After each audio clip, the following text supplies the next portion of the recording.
Howdy, howdy. Welcome on in to the pre-show before the free show. How about this? Can I send you, would you like some breaking news from Texas Wesleyan? Sure. They have launched a feasibility study into a women's flag football program with the hopes of the 2023-2024 season being the inaugural season of play.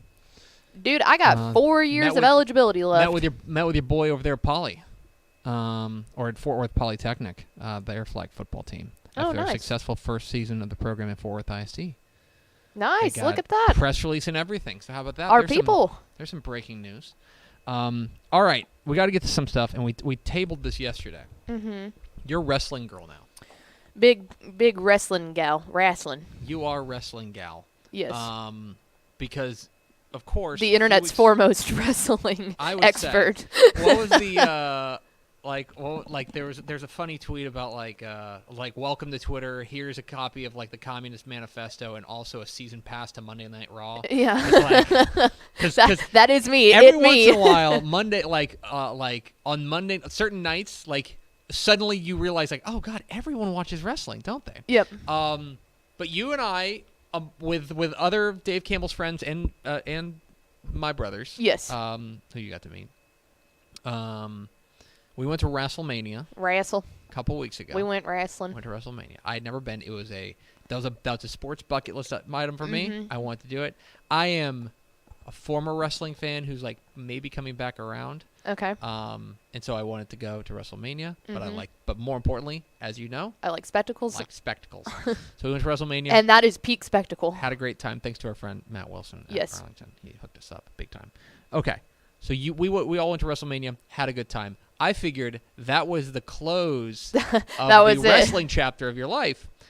I was very wrong. You were wrong in like 2 weeks later. Wrong. Yes, like I was wrong in short order Or because last Friday yes. you went to Garland, right? I did. AEW was having they were doing Battle of the Belts. So there's a lot of parts of this when it comes to AEW. There we saw Friday night wrestling and Saturday night wrestling on Friday night. Because they tape a bunch. So too. they tape a bunch, yes. So what we did was we saw a Rampage match, a Dark match, and and the Battle of the Belts, which was like I guess that was just the Battle like of the the Belts. special, yeah. Yeah, and then Because they have a normal. Because the Rampage is their normal Friday night show. yes, and then that was live. Yep, and so we got to see all 3 of those, and then there was like a little bit of a break and intermission, and then we basically did the whole thing over again, where it was Rampage, Dark, and then the Texas Death Match or whatever it was. That rules. It was awesome, and the best part about that one was it was Adam Page fighting Adam Cole. So they're both named Adam. So the chants were very great because it would be like, Adam sucks. And then it would transition to, let's go, Adam. And That it's like, That's it was excellent. objectively just amazing. There is a big difference between AEW and WWE. I think WWE, as like is like more of a spectacle. And then AEW is more like legit wrestling. But the thing about AEW is it's a much smaller venue. It's a much smaller production, but like the whole crowd is into it the entire time. There are chants, everyone has their walk-up songs or walk-out songs, I guess that you would call them, that everyone knows, and it was great. I feel like I went with Ish, and Ish is huge AEW Ish fan. is probably our wrestling Resident. fan of record. Yes. Yeah. Yeah. And so he knows like not only just what's happening in the ring and all of that stuff, like he knows all the backstory. He knows where these people came from, like how long they've been doing AEW. They transferred from WWE to AEW, like everything. And it was really cool to get to sit there next to him and just feel it like I was next to the encyclopedia. Yeah. Like you got to sit with the experts. Yeah, absolutely. It's like how people feel whenever they watch a high school football game with you. Yes. Yeah. Sure. That's what I'm just saying. Like yeah, know, it's like sitting. It's literally like sitting next to Step in a high school press box. Yeah, okay. That's what it was. Okay. That's interesting. I got to see your queen, Thunder Rosa. I do love Thunder Rosa. Our 210 queen. She did come out. She was like the headliner of the Battle of the Belts match. She's like the women's champion. Yeah, and she won again. It was great. It lasted. That was like the longest match. So we got to see that, and then we also got to see your king. He came out at the very end. Danhausen came out, and for those of you who don't know, like he doesn't actually wrestle. He just is there and curses people. And we got to see him there, so that was fun. Okay, so did you like? I don't know. Like, it's funny because I think it's easy for like very casuals, like I would say you and I are. Yeah. To go to WrestleMania and be entertained. Oh yeah. This felt a little more hardcore. Yes. Like in the sense of like there's people are there for a reason because they enjoy watching the sport. It's not just, oh, I'm coming for a fireworks show. You Right. go to WrestleMania and just get an awesome fireworks show right. and like feel pretty good about your spending your time. Did you enjoy it? I did. I had a blast, and I really think, like I said, Ish being so just knowledgeable on the matter and very willing to explain it to me, not like it was kind of like a, hey, explain this to me like I'm 5, to put it in the Office references, but he does a very good job of explaining it to where I didn't feel like a dummy, and I think that helps the thing, because if he would have been like, ugh, I gotta explain this to you again, then Right. it would have been like, okay, I'm just gonna kind of sit here and act like I'm having fun. But the fact that like he was very good at explaining it, I had a blast. Good. I really did. Okay. Different crowd, just a bunch of weirdos, and it was like, okay, these are my people for the night. We're gonna roll with it. So it was a lot of fun. When's your next wrestling show? I don't know.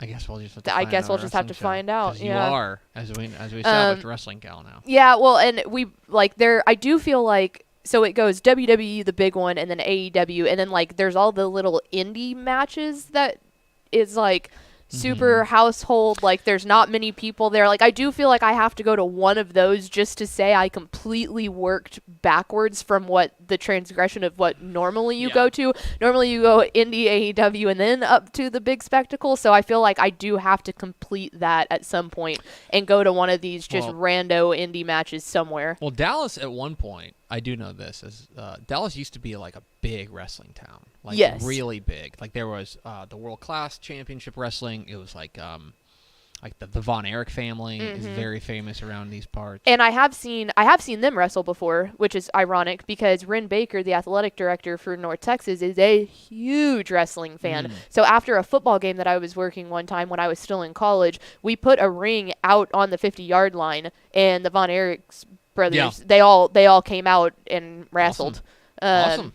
So I have seen them before too. I am a bigger wrestling fan than I realized, I guess. You really are. You're just like, oh, and actually, I'm just throwing myself into this at this point. Actually, by the way, I guess I just realized that I own every wrestling book that's already out now. Yeah, I actually have 4 belts at home. Amazing. But it's just wild how that worked out. That's the one thing. Yes. That's the one thing. Okay, and then we'll wrap it up. When we were at WrestleMania, we were sitting there, we were tailgating, having a great time. Okay, blah blah blah, this, that, the other. We're sitting there out in the parking lot. And we kept seeing. Apparently, the thing to own for wrestling fans, or for some wrestling fans, is like the replica belt. Yeah. Okay. And they're walking around carrying the replica belt, and I'm like, man, that feels like a chore. I don't know if I want to carry something. Right. Because you're not wearing it. You're literally carrying it. You gotta carry it. You know what I mean? They're carrying it over their shoulder or whatever. Like it's not like a jersey. Okay, whatever. But you see a lot of them. And then you look up how much they are, and you're like, "Whoa!" These are like the cheap ones hundreds were like of dollars. $350 was what? Hundreds of dollars. Wild. And I don't know. That's just not an investment I'm ready to make. No, what I am ready to do is maybe watch an hour of wrestling every week. You know what I mean? There were quite a few of them that I saw at AEW, but nothing compared to WrestleMania. Crazy. Yeah. All right. I'm glad you wrestling. Theme Expo. Pickle. Did the air sign.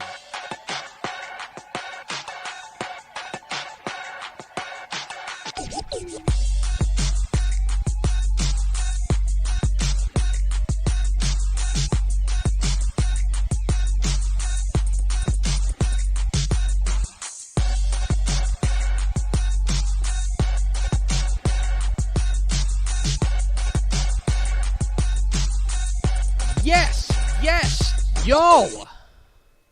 From the Dave Campbell's Texas Football Mothership here in beautiful Lewisville, Texas, it is Texas Football Today, a show online. My name's Greg Tepper. I'm the managing editor of Dave Campbell's Texas Football magazine, TexasFootball.com, a corresponding website. Thank you for spending part of your day with us. Whether you're watching us live, TexasFootball.com, Facebook, YouTube, Twitch, Twitter, all of the places. Or listen to us in the podcast, which you can subscribe to on the podcast vendor of your choice. Either way, thank you for doing your part to support your local, mediocre internet show. I am sitting over there at the helm today, making us sound good. She is the Duchess of the Dorks. She's Ashley Pickle. Hi, Ashley Pickle. Howdy, friends. Doing okay? Yep, I'm doing well. Having a nice Tuesday? Having a nice Tuesday. Good. Today is Tuesday, April 19th, 2022. It's 219 days until Thanksgiving. Happy birthday. Happy birthday. To Tim Curry. Tim Curry. Do you know who Tim Curry is? No. Wow. Tim Curry, the legend, turned 76 today. Tim Curry from Rocky Horror Picture Show. Tim Curry from Annie, from Clue. He was the villain in Home Alone 2. He was Long John Silver in Muppet Treasure Island. How could I forget? He rules, and that's not an opinion. That's not up for debate. Shout out Tim Curry. Happy birthday. Episode 1372. On today's show, friends, we are going to have some Math Tuesday. Math and Tuesday. We're going to take a look at how Texas high school football teams did against teams from outside the borders of Texas. We'll talk about that. The world, as we like to call it. The world. And then back half of the show. That's what the graphics said. There's a great Norm Macdonald joke about like Germany, and he's like, it's funny. I was reading up these history books, and they decided to start a war, and they chose as their opponent the world. I always think about that. Then back half of the show. That's a joke for one. We're going to be joined. No, it's very funny. And back half of the show, we're going to be joined by the new head coach of the Water Valley Wildcats, Coach Charles Boles. Coach Boles left Cumbie to go take over at Water Valley. Water Valley, very interesting. A regional finalist in the 6-man ranks last year, now moving up to 11-man. for the first time since 2011, or 2001 rather. So they've spent 20 years in playing 6-man ball, been pretty darn good at it. Yeah. Now they're moving up to the 11-man ranks, and they're going to have Coach Charles Boles at the helm. We're going to talk with Coach Boles coming up here at the back half of the program. Do we have first 4 through the door? We have first 3 through the door. No one else commented. We have Rob Hadaway, Aaron Arbuckle, who said yeet, which makes up for the lack of fourth person. Make up a fourth person. And Coach Terry Crawford. I can go to Facebook. Let's see. Yeah, go make up a fourth person. Let's go to Tanner Solis. Welcome Right, in, fellas. All right. Okie dokie, Pickle. It's time for Math Tuesday. Math Tuesday. Math Tuesday, where we crack open the math books here every Tuesday and Yes. talk about things that involve numbers. And I think here on this very program and here at this very company, we've made clear what we think of high school football in Texas. Yeehaw. Do you think we've been clear about our position as far as where Texas high school football ranks in The king. in the grand scheme of things? I think we've been clear. If we haven't, we need to redesign our logo. If we haven't, then let me clarify. The best. I think that Texas high school football is the best high school football in the world. And honestly, it's not up for debate, so I don't don't think- try to argue that with us. Now, but I also think I need to be clear, and I've said this before, but you'll just have to bear with me. Okay. I think I have to be clear about what I mean when I say that. Do I think that every single year the best high school football team in America is in the state of Texas? No. No. I don't. There are times where the best high school football team in America is in Ohio. Mm-hmm. It's in California. It's in Florida. Yeah. It's in Georgia. Georgia has it every once in a while, Yep. right? There's a few. Pennsylvania's had it. Pennsylvania's kind of fallen off a little bit. But there are times where the best high school football team in America is not in the state of Texas. Yes. That is for sure. But And also, if you were to pit a great team from another place against a great team from Texas, I'm not saying that Texas is going to win 100% of the time. right. I'm not. I'm certainly not saying that. To me, what sets Texas high school football apart, and the reason that it is the best, is because the quality depth in the state of Texas. I think, first of all, the finest high school football coaches, I mean, there are obviously very good coaches elsewhere. I want to be clear about that. But if you're looking for the highest frequency of great high school football coaches, Texas is, in my opinion, unmatched. Yes. It's not really that close, in my opinion. That if you were to take the 50th best coach in Texas and you were to plant him in basically any other state, I think he'd be the best coach in almost every state with the exception of a couple. Yep. Right? So there's that. Furthermore, I think if you were to take the top 5 teams from California, put them against the top 5 teams from Texas, You're going to have some interesting matchups. Texas might go 2-3. Yep. Texas might go 1-4 on a bad year, something like that, right? Same thing with Florida. Same thing with Georgia, a few other places. But give me 15 through 20. Right. But 15 through 20 Are going to would be destroy bloodbaths. anybody else. They would get dog walked. Yeah. Okay? That's what it would be. That's like putting like Cedar Hill up against someone else. They're going to so what run I'm all sa- over So someone. what I'm saying is, like, take the 15th best team from California and put them up against Crosby. Crosby will bully ball them, in my opinion. Okay? So that's where we're starting this conversation. Okay? I hope I've made clear what I mean by when I say that Texas high school football is the best. Overall, as a sum. So let's take a look at how Texas did against the teams from outside the state of Texas. Texas versus There are a the world. grand total of 65 games between Texas and outsiders last year. Texas won 41 of them. Okay? Not bad. On the whole, if you're interested, that is about a let's see, what was the final thing here? Oh my gosh, don't do that crap. 41 out 41 out of 20 65 is 165 is about a 630 winning percentage. You'd take that. 630 winning percentage, you'd certainly take that. Okay? Now, what happened when they played particular states? Because they play, as you can probably see, they're going, and as you can probably imagine, they're going to play nearby states a lot more than they're going to play teams from Maine or teams from Washington, right? So they played the most number of games. Texas played the most number of games against a pair of against a pair of teams or states, New Mexico and Oklahoma.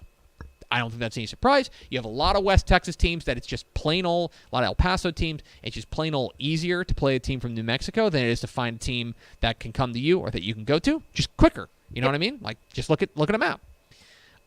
Same thing goes with Oklahoma. You have a lot of teams up in the Panhandle, a lot of teams in North Texas, that it's just easier to go and play teams from Oklahoma instead of finding some team, from there. I mean, I remember a couple of years ago, maybe it was 2020, it was like Canadian was looking for a game, and they ended up playing a team from Kansas like last second, and it's like it was only like 40 miles. Yep, for them to get there. Which is way better than them trying to go down to somewhere in Southeast Texas to find a game that's going to take 5 hours to get down there. Exactly right. Now Texas got the better of New Mexico in a big way. 7-14 winning percentage. At 15-6. Believe it or not, I was actually surprised by this. Oklahoma beat Texas this year 13-8. That is shocking. As far as games are concerned. Now, it's worth mentioning this includes private schools and public schools. Okay. It's worth mentioning. And when you take a look at the teams that did beat Texas teams, you do have like Jinx beating Mansfield Summit, right? That's a big-time program. Bixby, which is a big program. They beat Mansfield Timberview, et cetera, et cetera. So, and Broken Arrow beat Mansfield Legacy.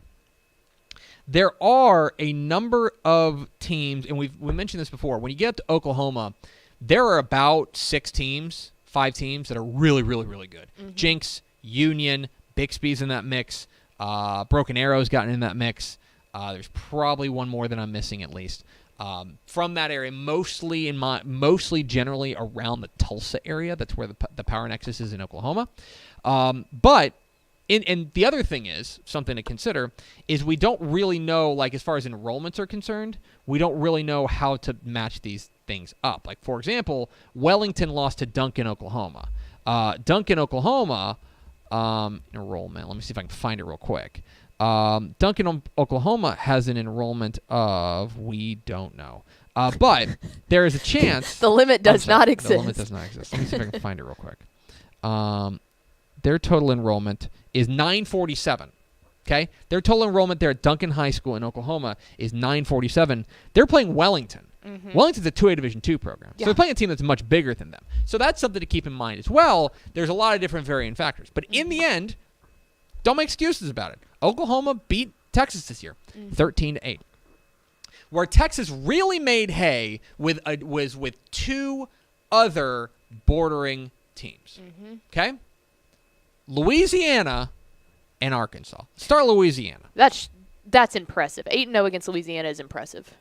Louisiana, Texas goes 8-0 against Louisiana teams. Okay, did not get challenged. And by the way, like when we're talking about teams that are going and beating Louisiana teams, I'm looking up and down, and with all due respect to our friends the friends that I'm on the list here, a few of them, these aren't exactly. This isn't Galena Park North Shore going and beating them. The best team there is probably Houston Emery Weiner, which was a private school state champion in the 6-man ranks. They went there, but then you have West Hardin, you have Chester, you have Evadale, and a lot of those is 6-man because it's 6-man in Southeast Texas. You're really on an island, so you need teams that you can play. But Texas goes 8-0 against Louisiana. Texas wins 6-1 against Arkansas. The one loss was when Argyle Liberty Christian hosted Pulaski Academy, which is that wild team out of Arkansas that never punts, and they got beat 63-14. But the rest of it was kind of a domination, right? Pleasant Grove dominated Nashville. Paris beat Arkansas High. Mansfield beat Bentonville West. McKinney welcomed in Springfield Harbert, who's a pretty darn good Arkansas team. And they beat them, right? Longview beat Bryant, etc. So that's where Texas really made their hay, was with Louisiana and Arkansas. They also won a pair of games against Kansas, a game against a Mexican team, and a game against Louisiana. I'm sorry, against New York. Who was that New York team? Let me make sure I look this up. That was Fort Worth All Saints beat Archbishop Stepanak 38-28. Take that, New York. Sure. How about that? Then there's 2 teams that Texas took an O for against. One of them's Missouri. That was when Tomball Christian Homeschool took on Lighthouse Christian out of Missouri and lost 26-20. So Missouri is undefeated against Texas this year. And then there's the one that's probably going to get people talking. Yep. And that's California. Mm-hmm. And California beat Texas 3-0. Mm-hmm. The largest of which Now, being the Duncanville game. Those games were the Mater Dei game against Duncanville. And we've talked at length about that. And Mater Dei is, in my opinion, it's a different animal. Yes. I think they were the finest high school football team in America last year, and I don't really think I'm going out on a limb there. No, absolutely not. They're certainly the most loaded. You talk to recruiting guys, and they'll tell you that easy. Santa Margarita Catholic out of California beat Fort Worth Nolan Catholic 31-13. And then El Paso del Valle took on Central El Centro out of California as well, and lost 36-28. Does that mean that California has better high school football than Texas? It means that they beat them in 3 games. I'm certain. And look, I would put Mater Dei. I think Mater Dei would beat any team in Texas. Yes. That's not. I don't think that's a real. No, I think that's universally understood Yes. by anyone who follows high school football. And there's a couple of other programs there that are big time powerhouses that I think could come to Texas and really hang. Once again, my claim would be that if you took the 9th best team in California and played against the 9th best team in Texas, it would not be particularly pretty. Well, and someone just brought up the point, too, and this makes sense. It says, why doesn't Cali or Florida send their public schools versus Texas public schools? Because their public schools can't compete with our public schools. They're like super private school, and that's definitely something to talk about. Because you look at Mater Dei, and it's like they're playing by a little bit different rules. I mean, Mater Dei, I believe our buddy Gabe Brooks was on here saying that they had like 3 sophomore offensive linemen who are like 4-star or above. Sure, yeah. Sophomore. One of them didn't even play last year. Right. So you're talking about a program that is a prospect factory. They're a different breed. Yes. You know what I mean? And so that's and their rules are different there's too. There's a lot of wailing and gnashing of teeth whenever Duncanville got dominated by Mater Dei. But I just don't necessarily think that's indicative of anything other than how good Mater Dei is and how they've built their program. Yeah. You know what I mean? So there you go. Texas does win 41-24. They got a winning record against 7 of the states that they played, or 6 of the states they played, and then Oklahoma, Missouri, and California each have some bragging rights over the state of Texas. And there you go. That is Math Tuesday. Math Tuesday, Texas versus the world. We're Texas Football Today. We're here every weekday at noon on TexasFootball.com, talking football in the Lone Star State. You can follow us on Twitter at DCTF, like us on Facebook, Facebook.com/Dave Campbell's. Follow us on Instagram, Instagram.com/Dave Campbell's, and of course, see us at TexasFootball.com. TexasFootball.com is where you can find complete coverage of high school football, college football, and recruiting all across the Lone Star State. Hope you'll consider becoming a Dave Campbell's Texas Football subscriber. TexasFootball.com/subscribe. If you want the 2022 summer edition of Dave Campbell's Texas Football mailed to you before it hits newsstands, go to TexasFootball.com/subscribe. We are working on it right now. We are doing a lot of fun stuff, a lot of writing, a lot of editing, a lot of chasing down questionnaires, things like that. We do send the magazine to press right before Memorial Day is the way that we go. So I believe if you're a subscriber, you should get it a couple weeks after that, and then it'll hit newsstands about a week or 10 days after that. So TexasFootball.com/subscribe if you want to get your hands on the 2022 summer edition of Dave Campbell's Texas Football as soon as you can. TexasFootball.com/subscribe. Yeah, don't wait. No, don't. Do it now. Pickle, let's go to the hotline, and let's go west to the Concho Valley to talk to the new head coach of the Water Valley Wildcats. We're joined by Coach Charles Boles. Coach, how are you? I'm doing great. How are you guys? Doing excellent. How are things in beautiful Tom Green County? Well, it's warm and dry. Okay. Well, I got to tell you, Coach, that just sounds like a day ending in Y. Out there in the Concho Valley. You bet. I appreciate you taking a little bit of time to chat with us. You are in a very unique position, moving over from Cumbie to go take over a Water Valley program that is making the transition from 6-man to 11-man football. And I'm interested, what was it about the job there at Water Valley that drew you to it? Well, I'd spent a few years out in the San Angelo area when I coached at Miles, and became real familiar with Water Valley at that time.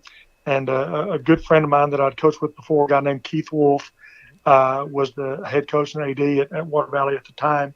And it was a 6-man school still at the time. And he and I visited, and I got to know the superintendent a little bit. And we just realized it's just an outstanding school district, a lot of tradition, a lot of success on the state level and in most every sport that they play in over the history of the school. And and it just the idea of it being a school with great expectations from the community, great expectations from the administration, always intrigued me about this job. And so when it came open, obviously, I looked at my wife, and we love the San Angelo area and love the Concho Valley. And I said, hey, what do you think about moving back out west? And she said, yes, let's go. She jumped all over it. But it really is a great school district with great tradition. And so I think it's a great opportunity to build something special. This is a Water Valley program that is coming off of its best season in program history. It spent 20 years at the six-man level and did really good things last year. The run to the regional finals. I'm interested in from what you're feeling out there in the community. What is the community feeling right now about the transition from 6-man to 11-man? It's been 2 decades there in the 6-man field. How are they feeling about moving over to the 11-man side? Well, obviously, there's some people that are very excited about it, and there's some people that are very apprehensive about it, and rightfully so. It's a totally different game, and a lot of people don't understand the 11-man game, and so we got to win those folks over and understanding that there's a lot of things about football that are just football, blocking, tackling, and executing a game plan and things like that, or that's never going to change no matter how many people are on the field. So, but as far as the community goes and the folks, there's some people that are really, really nervous and apprehensive about it, but I think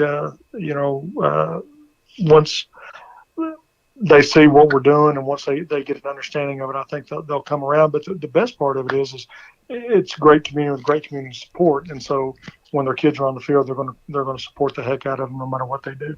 We're talking with Charles Boles, the head coach of the Water Valley Wildcats here on Texas Football Today. Get involved in the conversation and hashtag TFToday. All right, Coach, and so a question I've had is where do you start with something like this? These are kids who have grown up, and since Water Valley's been a 6-man program for a while, six-man ball is kind of all they've practiced, all they've known. Where do you start? What is step one for you as far as helping them transition from excellence in the 6-man ranks to excellence in the 11-man ranks? Well, obviously, just like when you're taking over at any school, and I've been a head coach now for 20 years in the state of Texas, and and obviously I've gone from one job to another more than once. And so learning a new playbook, learning new terminology and all that stuff, that's going to be the same no matter what job you take or where you go in the state of Texas. So that's part of it is get them learn the new terminology. But really, for us, we're going to start with just the base fundamentals, simple formations on offense, simplifying things as far as execution in the backfield, execution with the offensive line, and then formation recognition is going to be a big part of it, and getting kids to understand the terminology of the new game. But I really look at it as just a matter of learning a new playbook if I was a new coach going into a bigger school. Well, and certainly, one thing that strikes me in watching Water Valley the past couple of years, these don't strike me as kids lacking for football IQ. No, not at all. It seems like they know what they're doing. Is it just a matter of, all right, guys, we got to wire our brain a little bit differently. Same game, just got to go and learn new terminology and new way of doing business.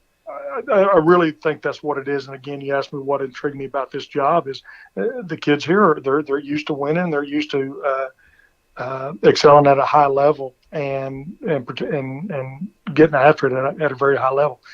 And, there's some things about 6-man football, their ability to execute in space, their ability to make tackles in space. Those things are going to carry over to being very, very good football players, no matter, again, how big the field is or how many people are on the field. So we're excited about that. But the biggest thing is what you just said. The kids here, great football IQ, and they are hungry to be winners, and they are hungry to be good at this. And so that's golly, what a great opportunity for a coach to be a part of that. Charles Boles, the head coach at Water Valley, joined us here on Texas Football Today. Get involved in the conversation at hashtag TF Today. All right, Coach. You've had an opportunity. You got hired back there in February. You've had an opportunity to meet your kids. Are there any guys, any players that you've seen that you're particularly excited about getting out there and on the field? Any names that you feel like could end up being household names by the time the season rolls around? Well, there's a few skilled kids. I've been able to coach track here for the last 2 months, and so I've got to really get to know the kids. So Chaden Gibbs is a kid I think has got a lot of potential. He played running back and a little bit of quarterback last year, and he can run really well. He's got a lot of skill. He played football at San Angelo Central up through his freshman year. He's just a sophomore, so he's been around 11-man football quite a bit his whole life. I think he's pretty good. We got some good young kids. Anthony Quintana will be a sophomore. He's really good. He's got a lot of potential.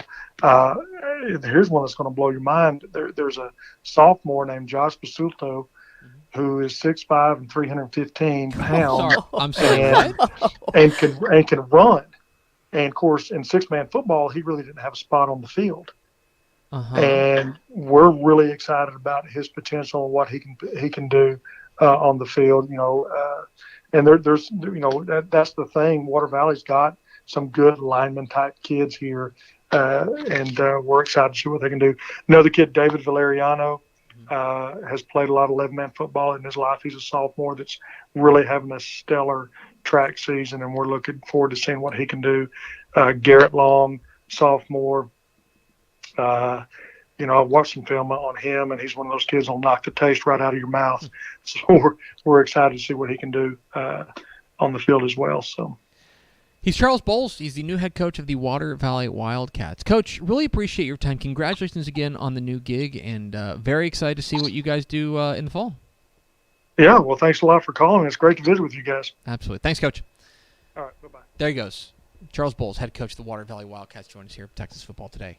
6'5", 300 pounds. I'd say that'll work for you, Coach. They've got 116 kids in their school, and one of them 6'5" and 315 pounds. Okay, that'll work. Because that's probably, I would say, whenever you see teams transition from 6-man to 11-man, the biggest issue is probably just finding size up front. Yeah. Because in 6-man football, yes, you want to have a center.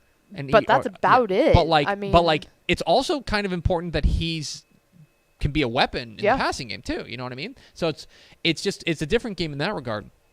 So I think it's going to be very interesting to see what they do. And like I said, this is a program that is not hurting for talent. They've been really good the past few years. Last year, of course, the best year in program history. The 12-1 record all the way to the regional finals. The event lost to May in the regional finals.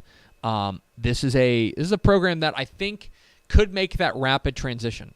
It's just, and I think that having a veteran coach like Coach Boles in there, who you mentioned, he's been around for 20 years.